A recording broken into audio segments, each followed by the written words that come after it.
Hey, Grievers and Groovers. How's it going? Happy Wednesday.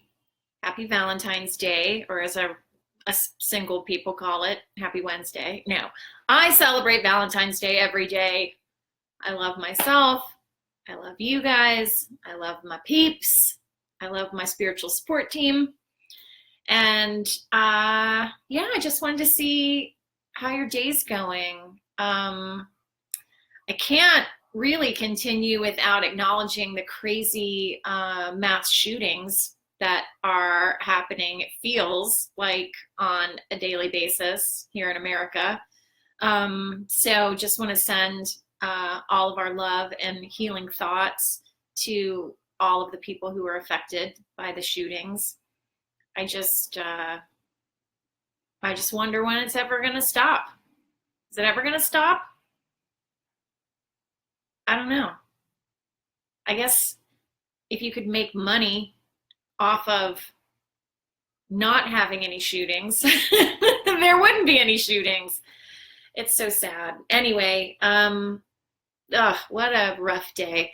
I mean, I was just thinking of, Valentine's Day as my mom would pack my lunch and include like a little note or draw something or give me something, and then I knew that she would have something like an angel food cake or with buttercream icing or some other sweet treat that she made or bought.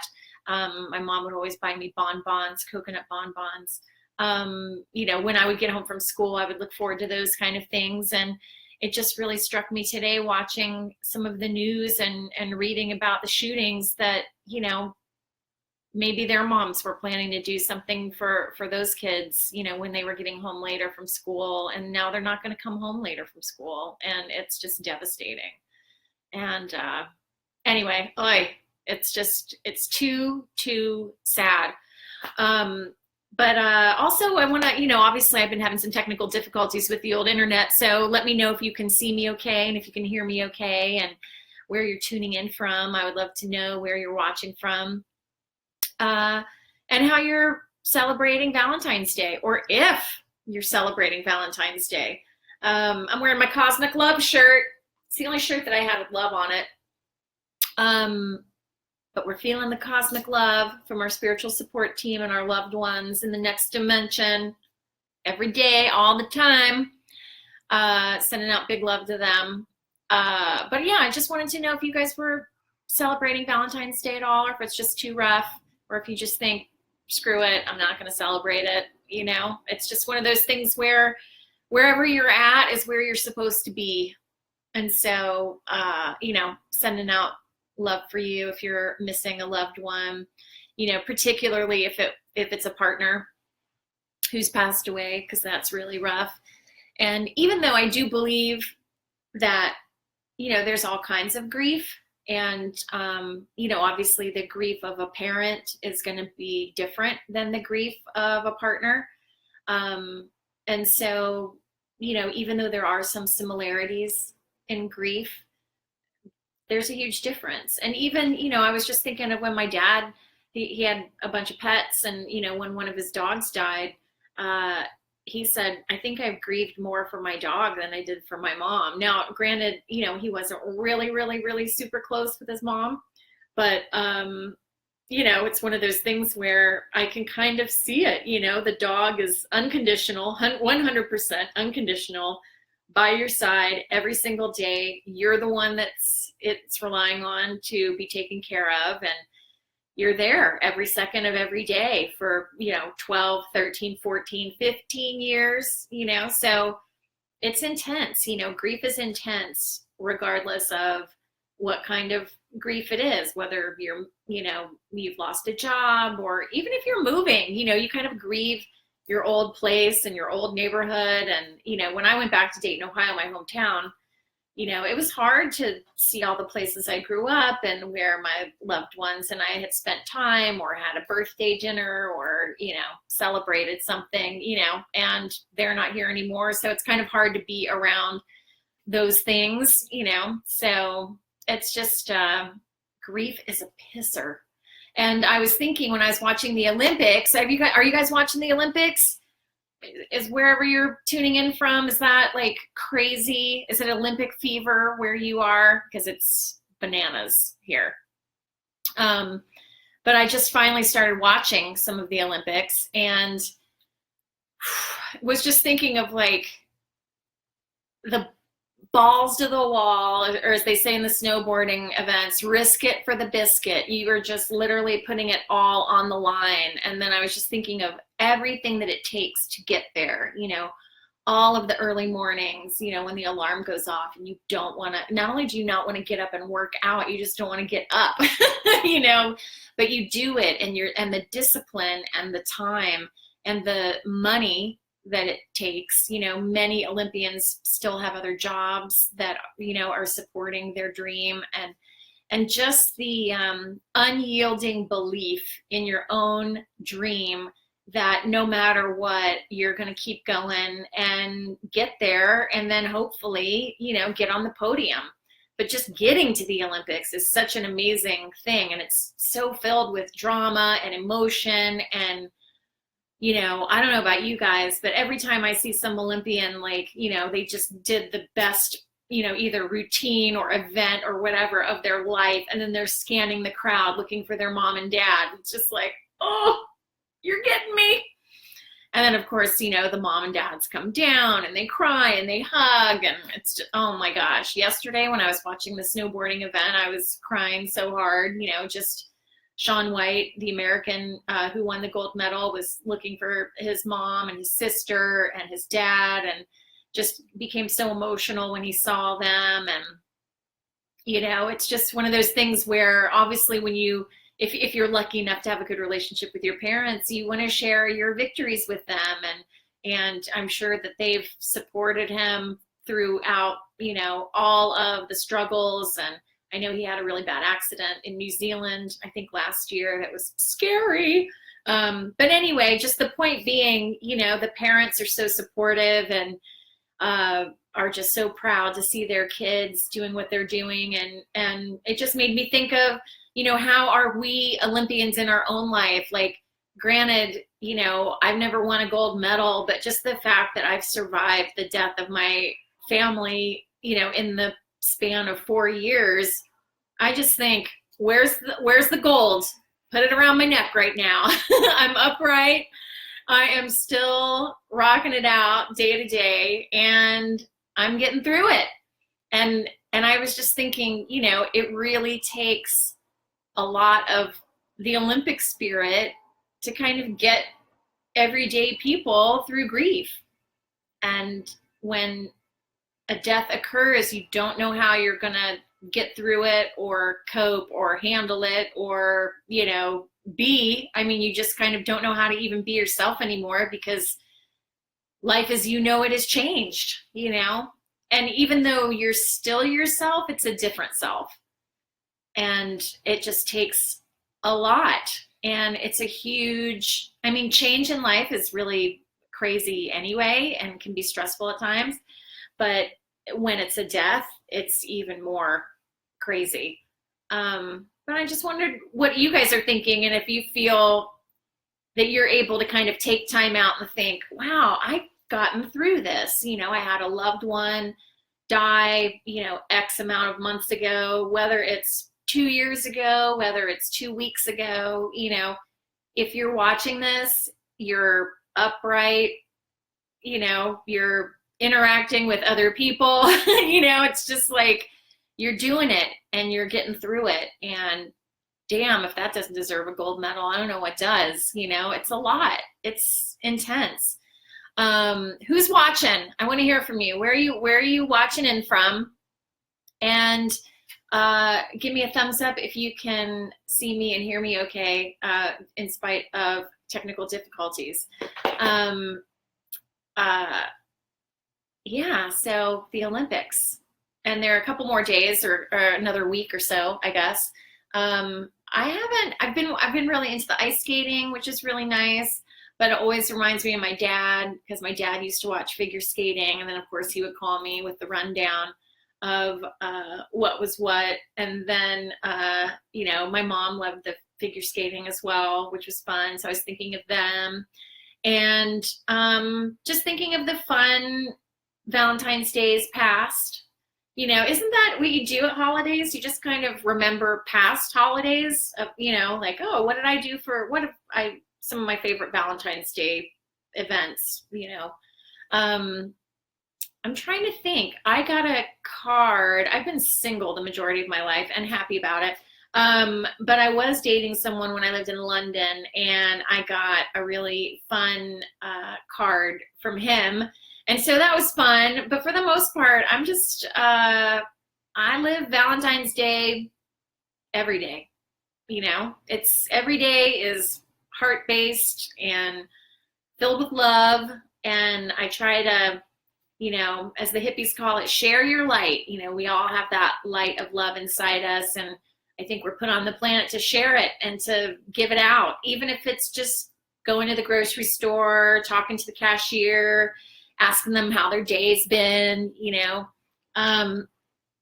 That's one of the fun things about being a hippie and an extrovert is just, you know, connecting with everyday people. And I think that's such a huge important thing too when you're grieving, because, you know, I don't know about you guys, but I've definitely had a tendency to kind of isolate and stay inside my cute little apartment, stay inside my disco chair.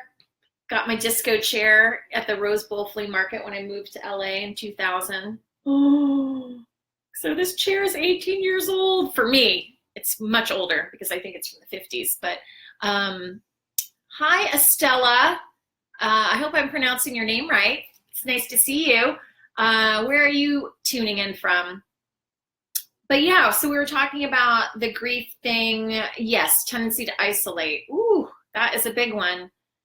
And why do we do that? But I think it's probably because we don't feel very understood by other people. And I think, you know, I jokingly refer to it as the time period of, you know, after the casseroles have gone, you know, so it's like everybody is, you know, let me know if you need anything or let me know what I can do. And you don't even know what you need or what they can do. And so it's really hard to kind of come up with something. And then, you know, after a few weeks, I don't think society expects you to forget about a loss, but they definitely, I felt pressure to just move on, you know, just, you know, think positively and move on. And it's so hard. It's so hard to do. I don't even believe in the term moving on. I believe in moving through. There's no such thing as moving on.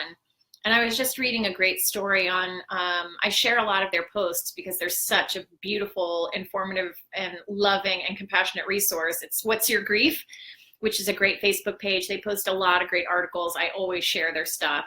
And I was just reading about, you know, continuing on the relationship with your loved ones, whether it's saying goodnight to a picture every night of your loved one or, you know, writing them a letter. I really find that is really helpful if, you know, after a while I'm feeling like I'm really missing my loved ones. I'll just write them a letter, you know, and then throw it away. Because I don't know where to send it. To Mom and Dad, care of Heaven, Cloud 5. I don't know.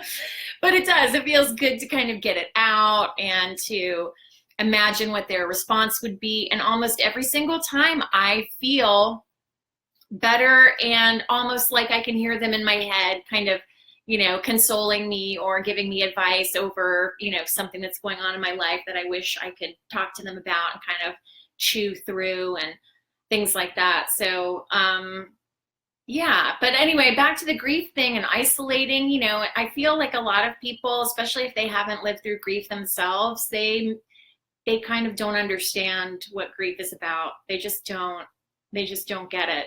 And, you know, I even had a friend say, we were hanging out and I was getting a little choked up over talking about something, I can't remember. And she even said to me, she's like, I forget that you're still hurting. I forget that you're still grieving. I forget that you're in pain because you're so bubbly and up and, you know, up for a laugh and funny and whatever, you know, and it just kind of, I mean, I love that she said that, and that's so sweet because I can understand where she was coming from, and but at the same time, I was just kind of like, how can you not know? Like everybody's gone. Like how can that just kind of not be in your forefront of your mind? But of course, it's not in the forefront of anyone else's mind but my own. So I think we tend to isolate because we feel misunderstood, and everybody in life just wants to be validated and wants to be around, people who kind of get it, and that's what I love about, going live every week for Grievers and Groovers is that, I do connect with you guys and I get to hear your stories, and your stories make me feel less crazy and make me feel less alone. So I always appreciate hearing from you guys. There's lots of fun stuff coming up for Good to Go, which I'm excited to share with you. There's a big groovy thing happening. I think it might be happening tomorrow. I don't want to say too much about it because, if it doesn't happen tomorrow, then I'll feel really stupid. But well, you know what? I won't even say it. I'll share it on the Facebook page if it's going to be happening. And then what I'll do is I'll talk about it next week. But it's a huge thing that I'm really, really proud of. Hi, Kat. It's good to see you. You made it. You're so sweet. Kat mentioned last week, she's like, I just missed you. I'm just like, it's okay. You can always watch it later. Yeah, so there's a big article coming out tomorrow about advanced planning in a special place, but I'm not going to mention it because if it doesn't turn out that it's going to be published tomorrow, then I'll feel silly. So we'll talk about it next week. But needless to say, lots of good things a brewing with Good to Go that I'm excited to share with you guys. But Kat, we were just talking about the Olympics. We were watching the Olympics, and I was talking about, for some reason, it made my mind think about, like, what if the Olympics were like the grief Olympics? And like what events I would win a gold medal in. Probably like skiing through a mountain of Kleenex after like sobbing for 24 hours. The slalom of like trying to navigate the world without crying. Can I go to the store without crying? Can I go to the drugstore without crying? Can I say hi to my neighbor without crying? All of those funny things. But that's the kind of weird things that I was thinking about when I was watching the Olympics, and how it kind of takes an Olympic spirit to just push through the grief and get to the other side where it's not so heavy and crazy. But anyway, happy Valentine's Day, Kat, and happy Valentine's Day to all you guys out there, especially all you single people. We don't get enough love, I think, us single folks. Yeah, not enough love. We gotta share the love. And what else? There was something else that I said, oh, I'll save that and I'll tell everybody on Wednesday. And you know what? It's just gone. It's gone to the place, as my friends call it. They're like, is that in the place in your brain that it's gone forever? I'm like, pretty much. It's the place where math goes. Kat says it's just a normal day. It would be in the gold for us, for sure. Yeah, so went to that place. What I was going to say, it was something about Good to Go. Well, I'm going to be doing monthly Good to Go workshops here in LA, so that's exciting.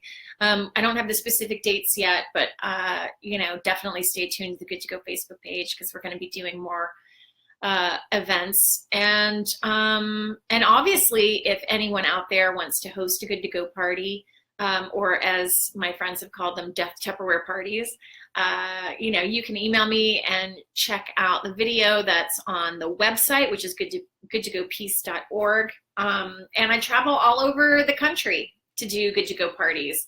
I do ask that if you live outside of California and you want to host a Good to Go party and you want me to come and facilitate it, I do ask that you have at least 10 people minimum to be there. And due to the expense of traveling from Los Angeles to wherever you guys may go. But I had an inquiry from Canada yesterday, from Ontario Bay, I think it was.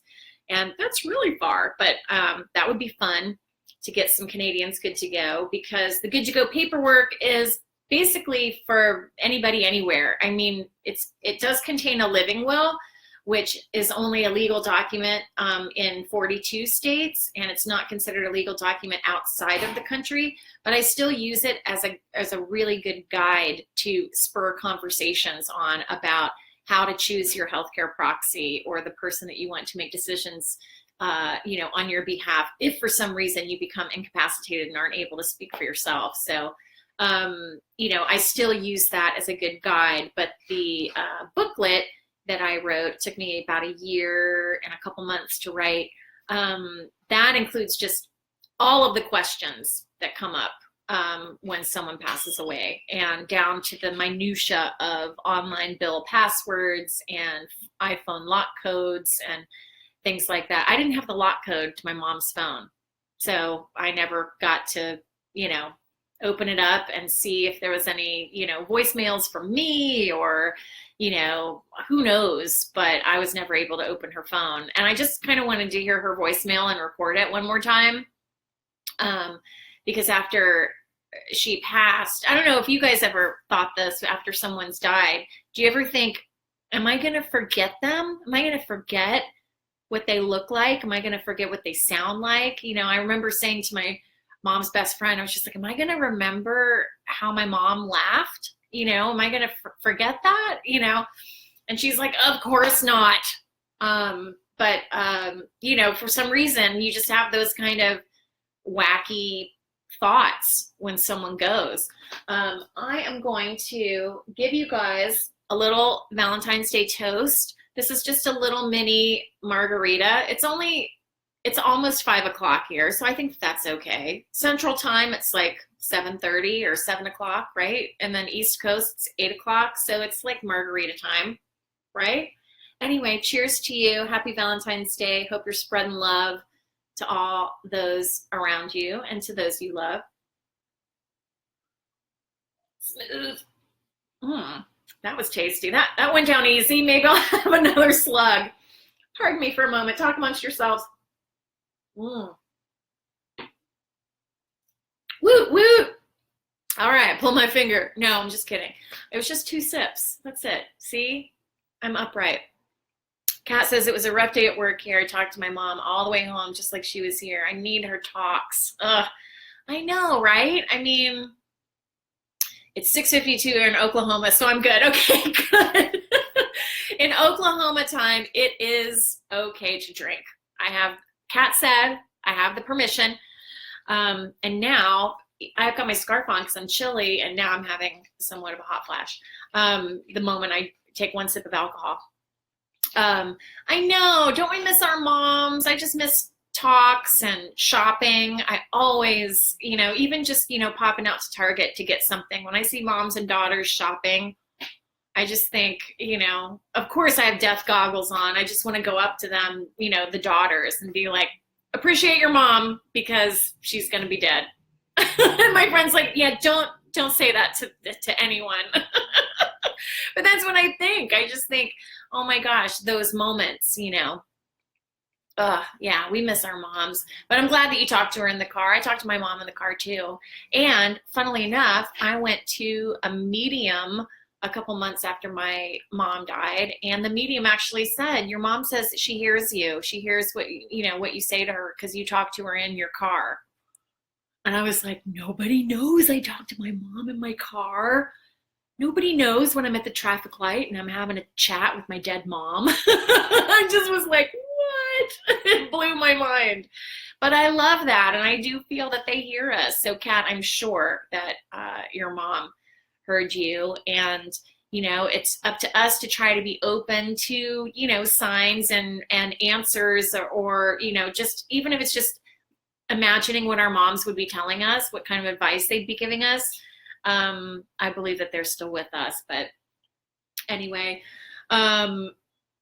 Yeah, I think your mom can hear you. I mean, does that make me crazy? I mean, I don't want to push my spiritual beliefs onto anybody else, but 100%, I definitely feel that our loved ones hear us.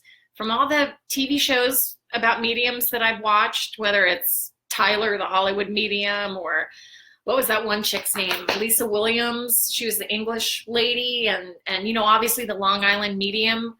In all of the shows, James Van Prague, and what was that guy's name? He did a show called Psychic Kids that was on A&E, Chip Coffee. They all say that our loved ones are around us, but just in kind of the next dimension, and that they can hear, when we talk to them. And I believe it. And I don't think it's so crazy. I mean, I'm making fun of it, just like, oh, I'm crazy, but I really don't think that it's crazy.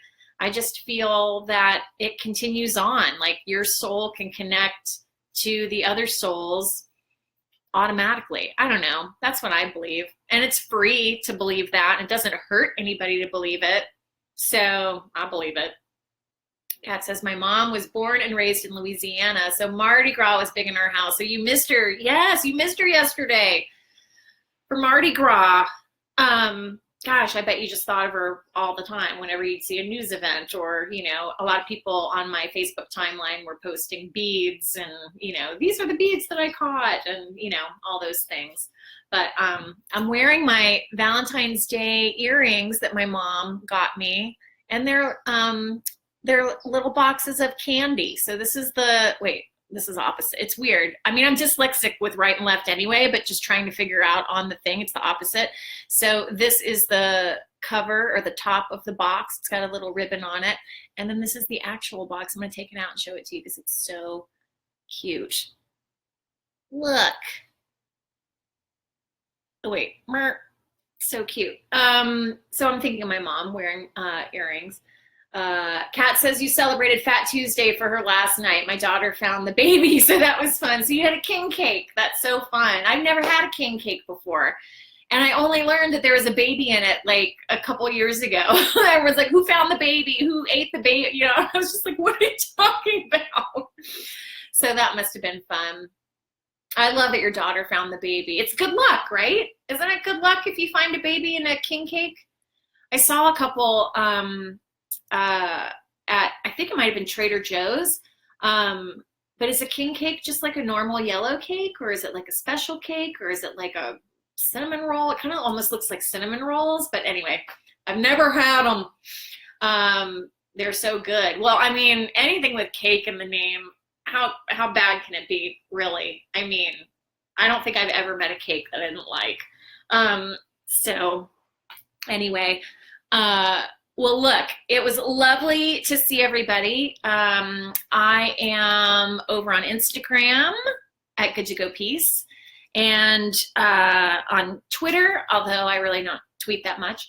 But yeah, we've got lots of fun things in store for Good to Go. And then hopefully next week, when I see you guys next Wednesday on Grievers and Groovers, I'll be able to tell you all about it. But an article that I'm really, really proud of that I wrote is going to be published tomorrow. And I'll, of course, share it on the Good to Go Facebook page, because I am still continuing on with the mission of spreading how important, the word of how important advanced planning is. It's going to help your grief. It's going to make it less complicated. And it's going to give you peace. And it's going to give the person who completes the paperwork peace. And it is just such a necessary thing. And there's so many things that people, when they lose someone and they're grieving, they are clutching at straws. Like, how did you get through it? How am I going to get through this? And what can I do? And there's so much advice out there and different little tips, and everyone is so different. But I'm telling you right now, if you can get your advanced planning sorted, and if you can get your loved ones to sort out their advanced planning, and you have the conversations, that 100% is going to help you in your grief. It is going to help it. It's going to make it less complicated, and it's going to allow you to have the brain space to just focus on the love and focus on your grief and working through it in a positive, healthy way. I'm telling you, it changed my life. And, with my mom and my granny, I hadn't created Good to Go, and their estates took forever, like 2 years to complete. And it was stressful and traumatizing and awful because neither of them had really planned a ton, although my granny did have a will. But, I had to clean out 3 places and, sell 2 of them. And it was just so intense. And then from creating Good to Go, then once my dad passed away, he was good to go. It made his death so much easier to handle. I mean, maybe it was because I had experienced death with my mom and my grandma before him too, but for the actual logistics, it was tied up, or as they say in England, done and dusted in 3 months. That was it, 3 months. And it just allowed me to be able to really focus on the love that I had for him and the love that he had for me. And so, of course, it's changed my life. I'm going to be going door to door to everyone and stalking them and yelling at them about getting their advanced planning done.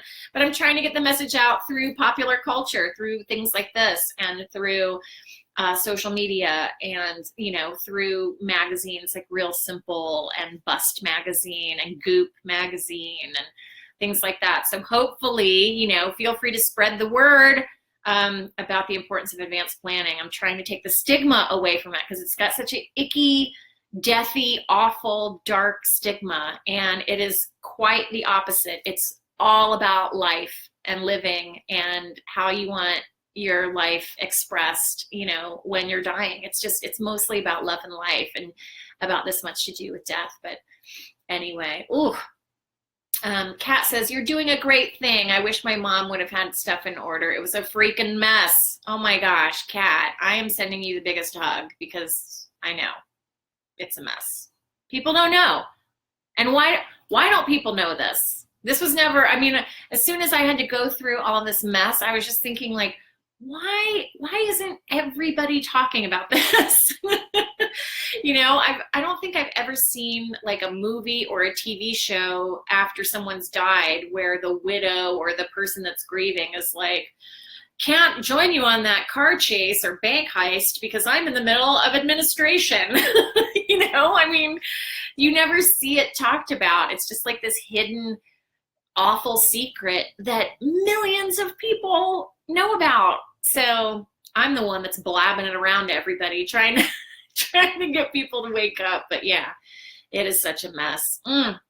And so traumatic. Woo, I bet. And you still think about it, so instead of thinking of your loved one and, any positive things, you're just thinking of, this is what I have to do. And this is, I had a to-do list that was such a nightmare after my mom died, because then I was in charge of my granny. So I was taking care of my granny, who was in a nursing home in Ohio, and I'm in California. So I'm trying to do all of this. And then of course you get the deceased person's mail forwarded to you. So every day you go to the mailbox and you're already heavy with grief, but then you've got like dead person's mail, and it's just a constant reminder of all of the things you've got to handle and all of the, credit card companies you have to call, and, trying to cancel a newspaper. I was trying to cancel the Chicago Tribune after my mom died.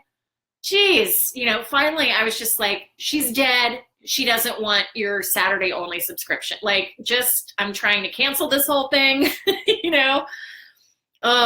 yeah, you get it, Kat, you get it. And that's the thing too. It's just like, when I meet people, they're either 100% on board with Good to Go and think it's amazing because they've lived through it, or they run in the other direction and think it's creepy and weird and gross. Or like they're going to jinx themselves. Like if they suddenly get their advanced planning done, then they'll die. But, but Kat, you get it, people who've lived through it, they get it. And, even my mom, even though we were best friends and she was my biggest fan and biggest support, and we talked all the time, there was stuff that I put in the Good to Go booklet that I wish she would have, filled out. Not just all the logistics stuff, but just things like, I put down questions in the second half of the booklet, like words of comfort I would give you while you're grieving my death. And so if she would have written that in her handwriting and said, you know, given it's, you know, I joke that it's the cosmic instruction manual, but it is. If she would have basically filled it out, well, first of all, if I would have created Good to Go and she would have filled it out, it would have been such a huge comfort. And, you know, I'm lucky in that I had a beautiful relationship with her. And so I know that, you know, her opinions and thoughts on things. And I know that she wouldn't want me to be really, really sad. Especially, I could just hear her now. She'd be like, I'm having a cocktail. I'm getting my nails done. You know, I've lost weight. I look good. You know, she's like, I'm fine. I'll see you in about, you know, 30, 40 years, you know? Oh, anyway, sending you a big hug, Kat. Thank you so much for participating. It's so good to see you again. And it's okay if you miss the Facebook Live. You can always catch it later, but I'm glad that you could catch it today. And I'll see all of you next Wednesday with fun Good to Go news. All right, so take care, you guys. Have a lovely Valentine's Day, and I'm sending you a big hug. And if your tender heart is grieving out there, you're not alone, and you're gonna get through it. And I'm just sending you, you know, all the cosmic love that I can, and just know that your loved ones are sending you cosmic love too. All right, you guys, talk to you later. Don't forget to risk it for the biscuit. Olympian talk.